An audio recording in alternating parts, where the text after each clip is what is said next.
Kag sa numero 1 sa mga balita subong nga adlaw, President Ferdinand Marcos Jr. nag-anunsyo sini ginamang hapon nga isuspend anay ang saka sa plete sa mga public utility vehicle.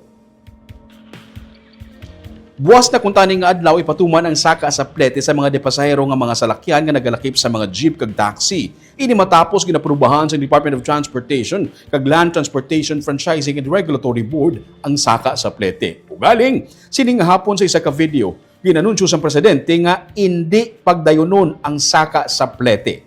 Iya ginpatag nga hindi ini ang panahon para sa saka sa plete samtang may gamu pa sa Middle East. Sunod sa presidente, suspendido anay ang saka sa plete kay kinahanglan sa mga commuters kag sa mga estudyante sang bulig.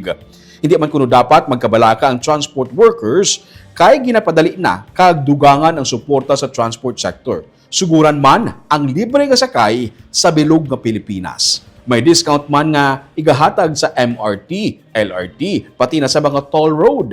Dugang pa niya, ginatingguan sa gobyerno nga mapagamay ang mangin epekto sang gamo sa Middle East sa mga ordinaryo nga mga pumuluyo.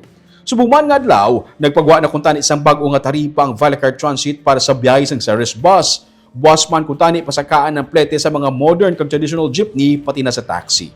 Kahapon, ang pag-anunsyo sang saka sa plete, ginsugata man sang aksyon protesta sang drivers kay para sa ila, hindi sabat sa problema sa presyo sa produkto petrolyo ang saka sa plete.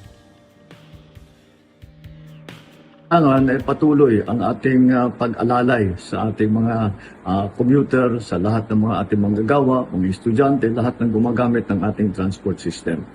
Huwag po mag-alala ang ating mga transport workers dahil mamadaliin po namin, dadagdagan po namin ang suporta sa inyo para naman ay hindi kayo masyadong mahirapan. Ang DOTR ay pinutusan ko na sisimula na ang libreng sakay sa buong Pilipinas. At pwede po ninyong gamitin na muna yan para pangbawas gastos sa pang-araw-araw.